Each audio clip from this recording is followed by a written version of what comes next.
ഇന്ന് തിരിഞ്ഞു നോക്കുമ്പോൾ ആദ്യ നാളുകളിൽ തന്നെ സ്റ്റാറ്റ്യൂട്ടറി ലൈസൻസുകളെല്ലാം എടുത്തതായിരുന്നു നമ്മൾ ചെയ്ത ഏറ്റവും പ്രധാനപ്പെട്ട ഒരു കാര്യമെന്ന് എനിക്കിന്ന് തോന്നുന്നുണ്ട്. അപ്പോൾ പുതിയതായിട്ട് ഒരു സംരംഭത്തിലേക്ക് വരാൻ ആരെങ്കിലും ആഗ്രഹിക്കുന്നുണ്ടെങ്കിൽ എന്തൊരാശയമാണോ മനസ്സിലുള്ളത് ആ ഒരു ആശയത്തെക്കുറിച്ച് കൃത്യമായൊരു ധാരണയുണ്ടാക്കി ഒരു സ്ഥാപനത്തെക്കുറിച്ചുള്ള ഒരു ചിന്ത മനസ്സിൽ വന്നാൽ ആദ്യം തന്നെ ചെയ്യേണ്ടത് നമ്മൾ സ്റ്റാറ്റ്യൂട്ടറി ലൈസൻസ്, ഒരു സ്ഥാപനത്തിൻ്റെ ലൈസൻസ് കൃത്യമായിട്ട് എടുക്കുക എന്നുള്ളതാണ്. അത് നമ്മൾക്ക് ഷോപ്പ് ആൻഡ് എസ്റ്റാബ്ലിഷ്മെൻറ്റ് ലൈസൻസ് എന്ന് പറയുന്ന നമ്മൾ പ്രവർത്തിക്കാൻ ഉദ്ദേശിക്കുന്ന തദ്ദേശ സ്ഥാപനത്തിൽ നിന്ന് ലഭിക്കുന്ന ഒരു ലൈസൻസാണ്. അത് എടുത്തു വയ്ക്കുക എന്നുള്ളതാണ് ഏറ്റവും ആദ്യം ചെയ്യേണ്ടത്.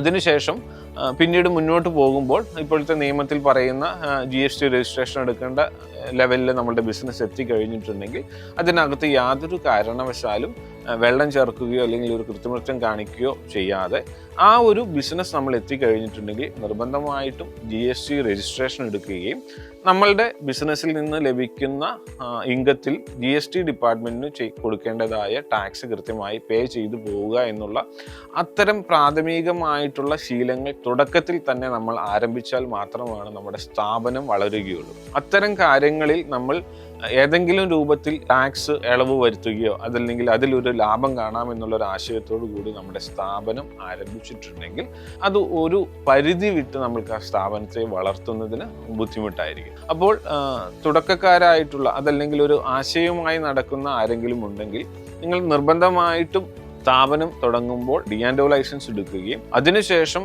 GST എടുക്കേണ്ട സാഹചര്യം വരുമ്പോൾ അതിനുള്ള ആ ഒരു ഓളിയം ബിസിനസ് നമ്മൾ ചെയ്യുമ്പോൾ ഇപ്പോഴത്തെ ഇതിൽ ഒരു മാനുഫാക്ചറിങ് യൂണിറ്റ് ആണെങ്കിൽ 40 ലക്ഷവും ഒരു സർവീസ് ഇൻഡസ്ട്രി ആണെങ്കിൽ 20 ലക്ഷമാണെന്നുള്ളതാണ് എൻ്റെ അറിവ്. അതിലെന്തെങ്കിലും തിരുത്തലുണ്ടെങ്കിൽ അതിൻ്റെ എക്സ്പെർട്ടുകളുമായിട്ട് നിങ്ങളൊന്ന് ചെക്ക് ചെയ്യുക.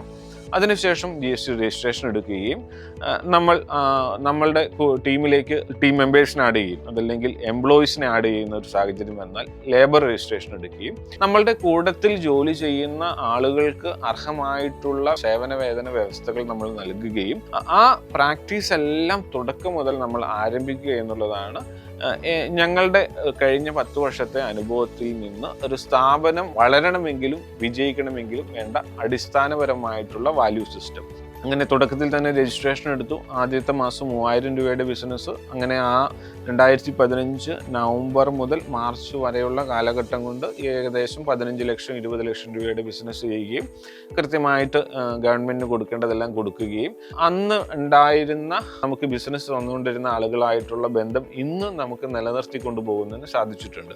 സത്യത്തിൽ അന്ന് നമ്മളുടെ എൻറ്റിറ്റിയെ കണ്ടിരുന്നത് ഒരു ബിസിനസ് സ്ഥാപനം എന്നതിനുപരി അവരുടെ പ്രശ്നങ്ങൾക്ക് ഒരു സൊല്യൂഷൻ കൊടുക്കുക എന്നുള്ളൊരു അപ്രോച്ചോട് കൂടി അന്ന് നമ്മളെ സംബന്ധിച്ച് ഇതിനു മുന്നേ എവിടെയെങ്കിലും വർക്ക് ചെയ്ത് അതല്ലെങ്കിൽ ഒരു പ്രൊജക്റ്റ് ഇംപ്ലിമെന്റ് ചെയ്ത എക്സ്പീരിയൻസ് ഒക്കെ കാണിക്കാൻ പറഞ്ഞിട്ടുണ്ടെങ്കിൽ നമ്മളൊരു തുടക്കക്കാരൻ എന്നുള്ള രൂപത്തിൽ നമ്മൾ അവർക്ക് കൊടുത്ത വിശ്വാസ്യതയാണ് അവർക്കൊരു വർക്ക് നമുക്ക് തരുന്നതിന് സാധിച്ചിട്ടുള്ളത്.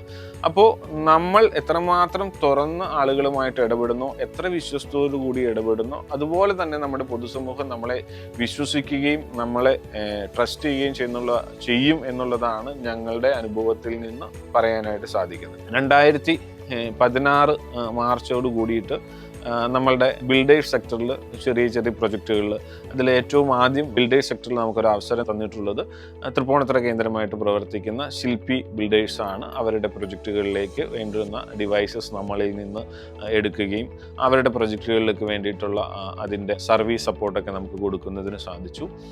പിന്നീട് മുന്നോട്ട് പോകുമ്പോൾ പല ബിൽഡേഴ്സ് നമ്മൾക്ക് ഇതിനുള്ള ഒരു ഓപ്പർച്യൂണിറ്റി തരികയും അങ്ങനെ ക്രെഡായി ക്ലീൻ സിറ്റി മൂവ്മെൻറ്റുമായി ചേർന്നുകൊണ്ട് അവരുടെ കുറച്ച് പ്രൊജക്റ്റുകളിൽ നമുക്ക് അവസരം തരികയും അതെല്ലാം നമ്മളുടെ വളർച്ചയുടെ വേഗം വളരെ കൂട്ടി.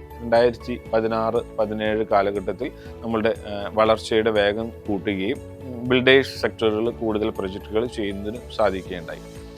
അതോടൊപ്പം തന്നെ നമ്മൾക്ക് കുറച്ച് അവസരങ്ങൾ കിട്ടിയപ്പോൾ ആ അവസരങ്ങൾ മാത്രം മതി എന്നുള്ള ധാരണയോടുകൂടി ഉള്ള പ്രൊജക്റ്റുകളിൽ സന്തോഷമായിട്ട് ഇരിക്കാതെ ഇനിയും നമുക്ക് കൂടുതലായിട്ട് എന്ത് ചെയ്യാൻ പറ്റും എന്നൊരു ആശയത്തോടു കൂടി മറ്റുള്ള ഇൻഡസ്ട്രികളെ അപ്രോച്ച് ചെയ്യുകയും അങ്ങനെ അപ്രോച്ച് ചെയ്യുന്നതിൻ്റെ ഭാഗമായിട്ട് നമ്മുടെ കൊച്ചിയിലുള്ള പ്രമുഖ വിദ്യാഭ്യാസ സ്ഥാപനമായിട്ടുള്ള ഗ്രിഗോറിയൻ സ്കൂള്, നമ്മളുടെ മരടിലുള്ള ഗ്രിഗോറിയൻ സ്കൂളിൽ അവരുടെ ക്യാൻറ്റീൻ വേസ്റ്റ് മാനേജ് ചെയ്യുന്നതിന് ഒരു ബയോഗ്യാസ് പ്ലാന്റ് സ്ഥാപിക്കുന്നതിനും അതോടൊപ്പം തന്നെ ആ ഒരു വർഷം തന്നെ നമ്മളുടെ സിന്തേറ്റ് ഗ്രൂപ്പിൻ്റെ തന്നെ ഫൗണ്ടറായിട്ടുള്ള ബഹുമാനപ്പെട്ട CV ജേക്കബ് സാറിൻ്റെ വീട്ടിൽ ഒരു റെസിഡൻഷ്യൽ ഒരു പ്ലാന്റ് സ്ഥാപിക്കുന്നതിലും അങ്ങനെ ആ തുടക്കത്തിൽ തന്നെ അത്തരം പ്രൊജക്റ്റുകളിലേക്ക് നമുക്ക് പിച്ച് ചെയ്യുന്നതിന് വലിയൊരു അവസരം കിട്ടി. അവരുമായിട്ടൊക്കെ വർക്ക് ചെയ്യുമ്പോൾ നമുക്ക് കിട്ടുന്ന ആ ഒരു കോൺഫിഡൻസും അതല്ലെങ്കിൽ അവർ നമ്മളെ വളർത്താൻ കാണിക്കുന്ന ആ ഒരു മനസ്സും ഒക്കെ നമ്മളെ ഒരുപാട് മുന്നോട്ട് പോകുന്നതിന് എനർജി തന്നിട്ടുള്ള കാര്യങ്ങളാണ്. ഇങ്ങനെ 2016 പകുതി ആയപ്പോഴേക്കും 15 നമ്മളുടെ ടീമിലേക്ക് ഒരാൾ വരികയും 16 അത് 2 പേരാവുകയും ചെയ്തു. 2016 അങ്ങനെ നമ്മൾ മുന്നോട്ട് പോകുന്ന സമയത്താണ് ബാംഗ്ലൂർ ബേസ് ചെയ്തിട്ടുള്ള ഒരു ക്ലയൻറ്റ് അവരുടെ ചെറിയൊരു ഇഷ്യൂ പരിഹരിക്കുന്നതിന് നമ്മളെ കൺസൾട്ട് ചെയ്യുകയും നമ്മൾക്കത് വിജയകരമായി പൂർത്തിയാക്കുന്നതിന് സാധിച്ചു. അവരുമായിട്ട് നല്ലൊരു ആത്മബന്ധം സ്ഥാപിക്കുന്നതിനും അതിൻ്റെ ഫൗണ്ടർ ആ ഒരു ഗ്രൂപ്പ് കാന്തി സ്വീറ്റ്സ് എന്ന് പറയുന്ന കർണാടകത്തിലെ തന്നെ ഏറ്റവും വലിയ സ്വീറ്റ് മാനുഫാക്ചറിങ് കമ്പനിയാണ്. ഏകദേശം 130-ൽ പരം ഔട്ട്ലെറ്റും 3 ലക്ഷം സ്ക്വയർ ഫീറ്റ് ഫാക്ടറിയോട് കൂടി പ്രവർത്തിക്കുന്ന ഒരു ബ്രാൻഡാണ്. അവർക്ക് വേണ്ടിയിട്ട് ഒരു ചെറിയ സർവീസ് കൊടുക്കുന്നതിന് നമുക്ക് സാധിച്ചു. ഇങ്ങനെ 2016 അവരുടെ ഒരു ഫാക്ടറി കൺസ്ട്രക്ട് ചെയ്യുന്ന സമയത്ത് അവരുടെ ഫാക്ടറിയുടെ വേസ്റ്റ് വാട്ടർ ട്രീറ്റ് ചെയ്യുന്ന എഫ്ലുവൻറ്റ് ട്രീറ്റ്മെൻറ്റ് പ്ലാന്റിൻ്റെ പ്രൊജക്റ്റ് അവർ നമ്മളെ യാതൊരു ആശങ്കയും ഇല്ലാതെ ഏൽപ്പിക്കുകയും ഒരു പ്രൊജക്റ്റ് നമ്മൾ ഇംപ്ലിമെൻറ്റ് ചെയ്തതോടുകൂടി മറ്റു 2 പ്രൊജക്റ്റുകൾ കൂടെ നമ്മളെ ഏൽപ്പിച്ച് അങ്ങനെ 16-17 ഫിനാൻഷ്യൽ ഇയറിൽ നമ്മൾക്ക് 3 പ്രൊജക്റ്റ് ഒരേ സമയത്ത് ബാംഗ്ലൂരിലുള്ള ക്ലയൻറ്റിൽ നിന്ന് ലഭിക്കുകയും അത് നമുക്ക് പൂർത്തിയാക്കുന്നതിന് സാധിച്ചു.